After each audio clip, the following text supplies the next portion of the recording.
TDP రెండో జాబితా విడుదలైంది. 34 మందితో టీడీపీ సెకండ్ లిస్ట్ ను ఆ పార్టీ విడుదల చేసింది. ఇప్పటికే 94 మందితో తొలి జాబితాను విడుదల చేశారు.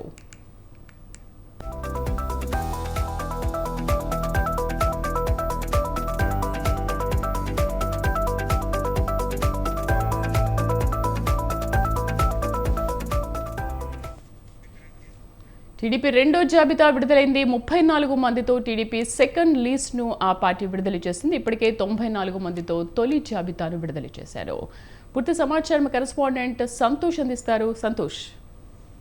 Thank you Sridevi. ఏదైతే టీడీపీ అధినేత చంద్రబాబు నాయుడు రెండో జాబితా అనేది కూడా ఇవాళ ప్రకటించడం కూడా జరిగింది. దాదాపు 34 మంది అభ్యర్థులతో కూడినటువంటి జాబితా అనేది కూడా ఈ రోజు సిద్ధం చేయడం చేసింది. అయితే ఇప్పటికే మొదటి జాబితాలో భాగంగా 94 మంది అభ్యర్థులను అయితే కనుక ప్రకటించడంతో పాటు ఇప్పుడు ప్రస్తుతం 34 మంది అభ్యర్థులను ప్రకటించారు. ఇంకా మరొక 16 మంది అభ్యర్థులను మాత్రమే అయితే కనుక ఇటు చంద్రబాబు నాయుడు కసరత్తు చేస్తున్నట్టు కూడా తెలుస్తా ఉంది. మూడో జాబితా కూడా రానున్న రోజుల్లోనే ఇటు విడుదల చేసేందుకు కూడా కసరత్తు చేస్తున్నట్టు కూడా తెలుస్తా ఉంది. ఇటు ఏదైతే టీడీపీ బీజేపీ జనసేన పొత్తులో భాగంగా ఇప్పటికే టీడీపీ నుంచి 144 మంది అభ్యర్థులు అయితే కనుక 2024 ఎన్నికల్లో బరిలో దిగుతూ ఉన్న నేపథ్యంలో ఇప్పుడు ప్రస్తుతం చూసుకున్నట్లయితే కనుక 34 మంది అభ్యర్థులతో ఉన్నటువంటి జాబితా అనేది అయితే విడుదల చేశారు. రానున్న రోజుల్లో కూడా రిమైనింగ్ జాబితా అనేది కూడా విడుదల చేస్తున్నట్టు కూడా కొంత సమాచారం అందుతా ఉంది. కానీ సంతోష్, 50 లోక్సభ అంటే 50 అసెంబ్లీ స్థానాలు అలాగే 17 లోక్సభ స్థానాలను ఈ రోజు ప్రకటించే అవకాశం ఉంది అన్నారు. బట్ 34 మందితో రెండో జాబితా విడుదల చేశారేంటి?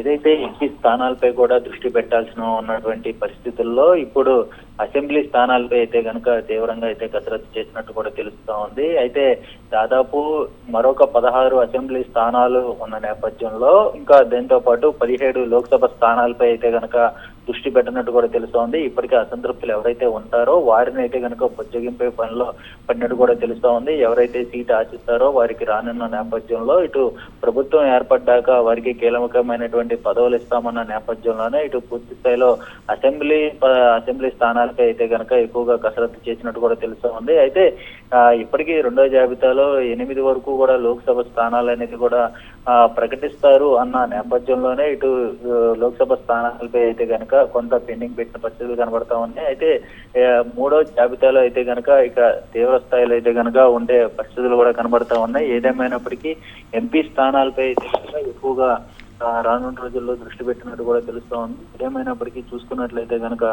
మొత్తంగా ఏదైతే రాజకీయ సమీకరణాలు కావచ్చు, సామాజిక సమీకరణాలు కావచ్చు, వీటన్నిటినీ దృష్టిలో పెట్టుకొని అభ్యర్థులను ఎంపిక చేస్తున్న పనిలో అయితే కనుక టీడీపీ పడినట్టు కూడా తెలుస్తూ ఉంది. ఇక దాదాపు ఈ 34 అసెంబ్లీ స్థానాలు కూడా చూసుకున్నట్లయితే కనుక రాయలసీమ నుంచి కూడా చూసుకుంటే ఇటు శ్రీకాకుళం వరకు కూడా అభ్యర్థులు అనేది ప్రకటించడం కూడా జరిగింది. ఇక కృష్ణా జిల్లాలో చూసుకున్నట్లయితే కనుక ఒక కృష్ణా జిల్లా నుంచే ఇటు అభ్యర్థుల్ని ఎంపిక చేస్తారన్నప్పటికీ కూడా ఇటు కృష్ణా జిల్లా నుంచి కూడా ఎటువంటి అభ్యర్థులని కసరత్తు చేయకపోవడంతో అయితే కనుక ఇంకా ఉత్కంఠ కొనసాగుతుందని చెప్పుకోవచ్చు. అయితే లోక్సభ స్థానాలను కూడా ఇటు మూడో జాబితాలో ఉండబోతున్నట్టు కూడా కొంత సమాచారం అయితే అందుతా ఉంది.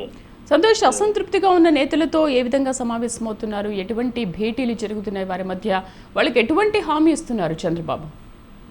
డెఫినెట్లీ శ్రీదేవి, ఏదైతే ఇటు అసంతృప్తులు ఎవరైతే ఉంటారో ఆ అసంతృప్తులతో అయితే కనుక పెద్ద స్థాయిలో ఇటు అధిష్టానం అయితే కనుక చర్చలు జరుపుతున్నట్టు కూడా తెలుస్తా ఉంది. ఎందుకంటే వారి ఆశించినటువంటి స్థానాల్లో రాకపోవడం, అదేవిధంగా వారికి కీలకమైనటువంటి పదవులు ఇస్తామని చెప్పి ఇటు అధిష్టానం అయితే చెప్తా ఉన్నారు. ఏదైతే 2024లో కూటమి ప్రభుత్వం అనేది ఏర్పడిన తర్వాత వారిని తప్పనిసరిగా కూడా అధిష్టానం గుర్తించి వారికి అనేది కీలకమైనటువంటి పదవులు అయితే ఇస్తామని కూడా చెప్తా ఉన్నారు. ఏదేమైనప్పటికీ 2024 ఎన్నికల్లో తప్పనిసరిగా అందరూ కలిసికట్టుగా వెళ్లాల్సిన పరిస్థితులు కనబడతా ఉన్నాయి. ఏదైతే వైసీపీ ముక్త ఆంధ్రప్రదేశ్ ఇటు దిశగా ఉండాలి అంటూ కూడా టీడీపీ అధిష్టానం అయితే కనుక దిశానిర్దేశం చేస్తున్న పరిస్థితులు కనబడతా ఉన్నాయి. శ్రీదేవి, సంతోష్, ఇంకోటి అంటే 34 మంది జాబితానే ప్రకటించారు అంటే మరికొంతమంది నేతల చేరికలు ఉండొచ్చు అన్న ముందస్తు సమాచారంతో దీన్ని పెండింగ్ లో పెట్టారనుకోవచ్చా? ఏదైతే 34 మొత్తంగా ఇంకా 94 మొదటి జాబితాలో 94 మంది అభ్యర్థుల అనంతరం కూడా 50 స్థానాలు అయితే కనుక ఇటు టీడీపీ రెండో జాబితా ఉంటుంది. అయితే ఈ నేపథ్యంలో రెండో జాబితాలో 34 మంది అభ్యర్థులను అయితే మాత్రం కూడా కసరత్తు చేయడం జరిగింది. అయితే ఈ కసరత్తులో భాగంగా మరికొన్ని అంటే 16 అసెంబ్లీ స్థానాలను అయితే కనుక ఇంకా పెండింగ్ లో ఉంచిన నేపథ్యంలో అభ్యర్థులను ఇంకా ఎంపిక చేసే పనిలో కూడా పడుతున్నట్టు కూడా తెలుస్తా ఉంది. ఎందుకంటే ఇప్పటికే ఏదైతే అసెంబ్లీలో ఇప్పటికే ఆ యొక్క నియోజకవర్గంలో అభ్యర్థులు అయితే కనుక వారి యొక్క క్యాడర్ ని గ్రామ స్థాయి నుంచి కూడా ఎక్కువగా నియోజకవర్గ స్థాయిలో మొత్తం పూర్తిగా తీసుకెళ్తున్న నేపథ్యంలో వారికి ప్రాతినిధ్యం ఇచ్చిన వారికి మాత్రమే ఇటు 34 అసెంబ్లీ స్థానాలనేవి కూడా ప్రస్తుతం ప్రకటించడం కూడా జరిగింది. మరికొన్ని మిగిలిన 16 సంబంధించినటువంటి నియోజకవర్గాలు కూడా ఇటు రానున్న రోజుల్లో అయితే కనుక ప్రకటించే అవకాశాలు కూడా కనబడతా ఉన్నాయి. Right Santosh, thank you.